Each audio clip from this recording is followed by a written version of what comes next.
Je voulais faire un point sur les blessés, comme d'habitude. Donc les blessés, JB Gros en reprise, mais pas encore, bien sûr, opérationnel. BK, il a eu une petite alerte, donc pas opérationnel pour ce match. J'attends les examens au niveau de son adducteur, mais il n'y a pas de gravité, j'ai envie de dire, normalement. On attend un petit peu. Mathieu Smiley, bon, toujours pas en reprise. Duncan Payoa, on attend des examens. Et Gabin Villiers, préservé pour ce match aussi, parce que petite. Rien de grave. Petite... Ouais, rien de grave. Voilà, c'est à peu près tout. Pierre, vous étiez sur une belle série qui s'est arrêtée à Bordeaux, mais vous avez quand même eu des réponses intéressantes malgré tout. Il s'agit de relancer la machine maintenant contre le Racing. Qu'est-ce que tu as dit à tes mecs toute la semaine? Non, mais on s'est préparé toute la semaine. Semaine, on va dire classique. Ça faisait un mois, 4 semaines qu'on n'avait pas fait de semaine classique. Donc c'était important de retrouver ça. Bon, vous le savez, on a entrecoupé des fêtes. Donc on s'est entraîné, mis à part le premier, quoi. Qu'est-ce qu'on a dit? On se prépare à un gros match. Un gros match. Une grosse équipe. Voilà, qui va venir ici avec beaucoup d'intention. Tu t'attends à une équipe du Racing revancharde après Bah ce oui, début de saison et ce match nul la semaine dernière?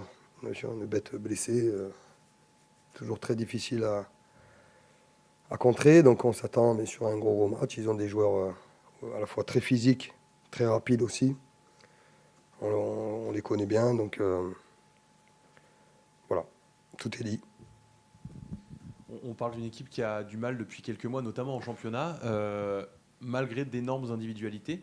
Comment tu prépares tes joueurs? Toi, tu leur dis il faut qu'on surveille tel mec. Tu leur dis on a du mal à collectivement savoir ce qu'ils veulent mettre en place. Comment tu prépares toi stratégiquement ce match? Non, je vois très bien qu'est-ce qu'ils veulent mettre en place. Ils sont arrivés très bien contre Lyon pendant une mi-temps. Pour moi, le score est certainement pas assez en leur faveur parce qu'ils ont énormément dominé cette première mi-temps. Effectivement, après, bon, ça les regarde, mais moi, je vois des choses très dangereuses dans cette équipe. Très dangereuses, au-delà des individualités qu'ils ont. Donc, certains que je connais bien et je sais que ça va être très difficile.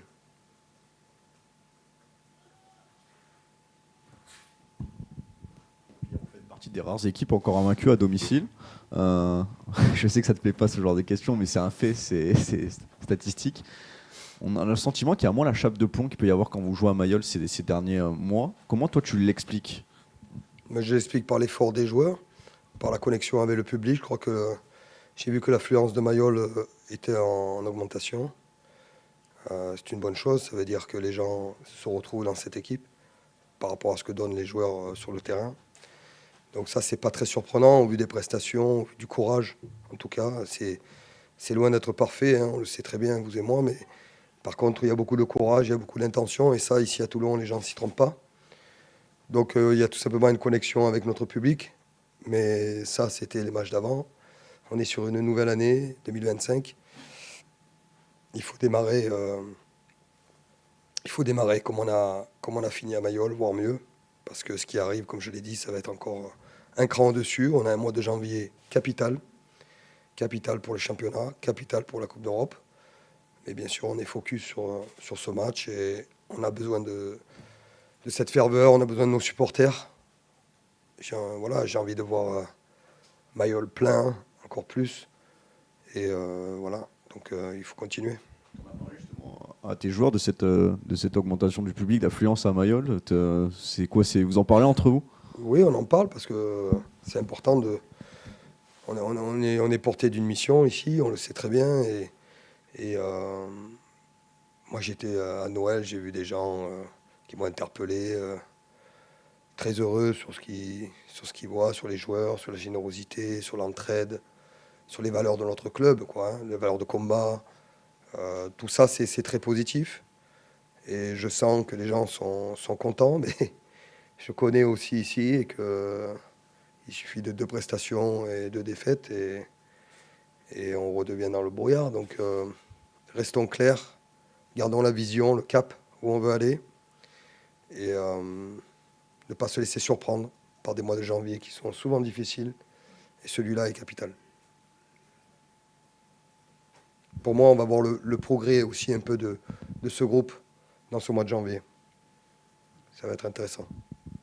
Sur quoi tu estimes que ton équipe elle a grandi par rapport à l'an dernier ou à cette même période de l'année, vous étiez sur une série un peu de défaites, la Coupe d'Europe qui vous avait fait mal. Sur quoi, depuis un an, toi, tu te dis, ce qu'on a mis en place, ça prend enfin forme? Non, mais tu sais tout le travail qui a été fait, tout l'effort des joueurs. Voilà, donc c'est pour finir l'année aussi, tu vois, le match de Pau, c'était un match, tu peux l'appeler piège, ce que tu veux, mais c'était un match très difficile. Il fallait être très sérieux. Je savais que Pau, ça allait être aussi compliqué. Il n'y a pas de match facile. Et ça, la remise en question, elle doit être permanente. La capacité à faire des efforts, la capacité à être endurant dans les efforts, c'est là où on voit les grands joueurs et c'est là où on voit les grandes équipes. C'est tout. Donc, faire des éclats, je crois qu'on l'a déjà fait. Faire des efforts, être endurant dans l'effort, c'est plus nouveau pour nous et c'est important de le maintenir. C'est important de le maintenir. Il y a un joueur, donc on a parlé de Becca qui était absent, il y a un joueur qu'on a beaucoup vu depuis le début de saison, c'est Kyle, qui n'était pas là quand on est sorti faire des photos, il s'est entraîné, on l'a pas vu, mais il s'est entraîné normalement. Ah ouais, Ouais. Mais non, mais justement, Tu me fais peur. on l'a pas. Non, mais est-ce que tu peux nous parler un peu du joueur qu'on connaît, enfin, nous on l'attendait peut-être pas à ce niveau aussi rapidement. Ouais, ouais. Il fait une première partie de saison qui est extraordinaire, où il enchaîne, il est bon. Ouais, Kyle, c'est un joueur qui a beaucoup d'expérience, vous le savez, effectivement. Mais le top 14, on sait très bien que les piliers comme ça qui arrivent ont besoin un peu d'adaptation. Lui, c'est vrai que c'est vraiment un pilier qui aime la mêlée. C'est quelqu'un qui est aussi très dynamique, très complet. C'est un joueur très intelligent, quelqu'un qui est capable qui connaît le très haut niveau, qui prend soin de lui. Joueur très professionnel. Et à la fois un joueur qui peut paraître décalé des fois, parce qu'on l'aime beaucoup par rapport à ça, dans sa personnalité, que vous voyez moins, mais nous, on l'a tous les jours avec nous. J'adore ce joueur, j'adore sa personnalité. On m'avait un peu tout dit sur lui en termes de tableau, entre des choses positives et des choses négatives. Mais je peux vous dire que c'est quelqu'un de très pro, quelqu'un qui sait ce qu'il fait, voilà, qui aime les autres aussi. Et en tout cas, il s'est très bien adapté à notre folie du top 14, de nos mêlées, etc. Qu'est-ce que tu aimerais encore le voir faire un petit peu mieux? Il se fait beaucoup pénaliser. Est-ce que c'est Ouais. des choses sur lesquelles tu insistes avec lui? Oui, tu as raison. Sur la discipline, il doit faire des efforts. Il doit faire des efforts à l'image de l'équipe, j'ai envie de dire. Donc oui, il faut qu'il soit discipliné. Pas que sur la discipline des fautes, des disciplines dans le jeu, la discipline des détails en défense. Il est capable, mais c'est vrai qu'il faut qu'il le soit encore plus. Un autre joueur qu'on va voir en conf juste après, c'est Leicester, Kanako. qui était longtemps absent, qui est revenu, qui a été tout de suite très bon, qui a annoncé son départ. Il y a beaucoup de choses qui se passent autour de lui. Comment tu fais pour le garder dans une bulle de performance? Non, mais Leicester, c'est... Je vais reprendre ton dernier mot. Lui, c'est la perf.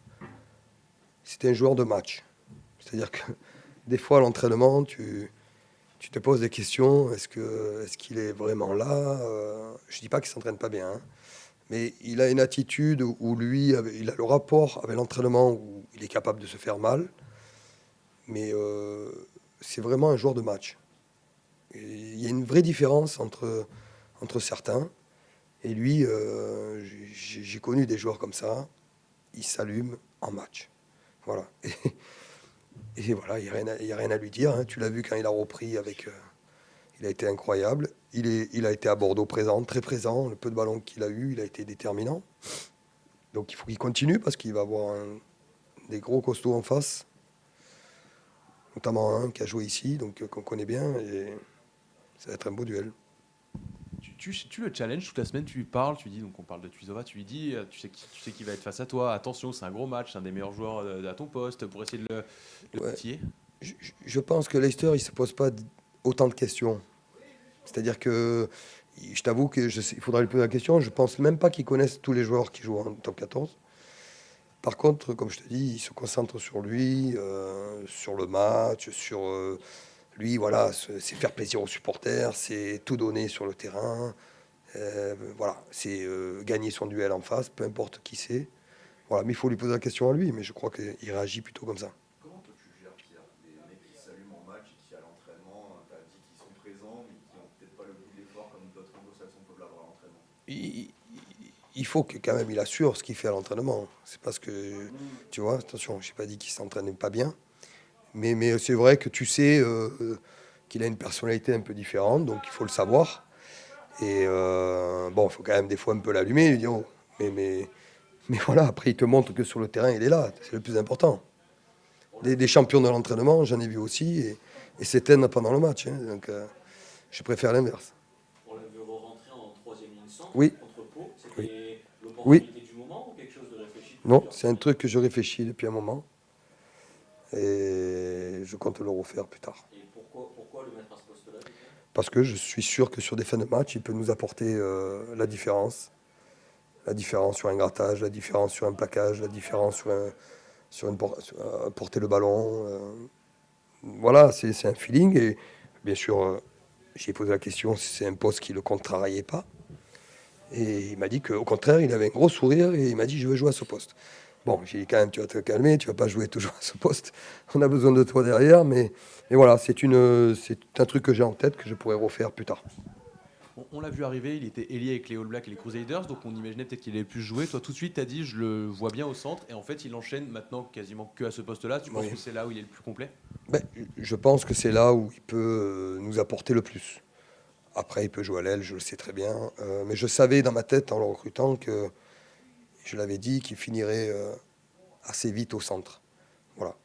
Bon, Et à son sujet, il a annoncé son départ est déjà annoncé officiel par les Crusaders. Oui. Toi, j'imagine que tu as discuté avec lui, tu as essayé de le retenir, de lui dire on voit ce qui se passe plus tard. Comment ça s'est déroulé cette Non, période-là? mais c'est fait. Je connais un petit peu Scott aussi, Robertson, qui m'avait déjà prévenu quand je l'ai pris que Pierre, il est jeune et tout, on voudra le récupérer. Donc j'avais bien compris que. Voilà. Donc, mais peut-être que je le récupérerai après. Swan a repris, je crois pas qu'on en ait parlé. Oui, Swan a repris, pardon. Oui, oui. C'est son retour dans le groupe. Son retour dans le groupe, élargi, oui. Et c'est une bonne nouvelle. C'est une bonne nouvelle, ouais. Je suis content pour lui. C'est super, il est en forme en plus, c'est bien.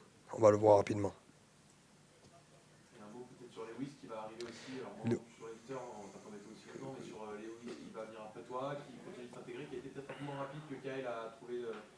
Moi, je trouvais que Lewis, il a fait un bon début de saison quand même. Lewis, c'est monsieur énergie. C'est quelqu'un qui a, vous le voyez, il est toujours à 120%. Et il faut qu'il soit dans l'énergie. Parce que c'est quelqu'un qui a besoin de ça, il a besoin de sentir les autres et il amène beaucoup de choses. Physiquement, c'est pas le plus impressionnant des troisième lignes, mais pourtant, on a l'impression qu'il gagne tous ses duels. Comment tu. Oui, c'est pour ça que ce sont des joueurs comme d'autres joueurs de ce profil-là qui ne sont pas monstrueux, mais qui doivent, comme je dis, ils amènent une grosse énergie. Et voilà, il faut qu'il soit bien physiquement pour pouvoir amener cette énergie. À partir de là, il est assez complet. Le fait de moins l'utiliser ces dernières semaines, c'est justement pour qu'il se régénère et que tu l'aies en un pic de forme plus tard. Ouais, ouais, pardon, c'est aussi pour faire la rotation. Il y a des joueurs qui méritaient de jouer aussi. Bon voilà, là c'est son tour. Il doit montrer qu'il est là. C'est bon? Allez, merci Pierre. Merci à vous. Pour un Grèce. Allez.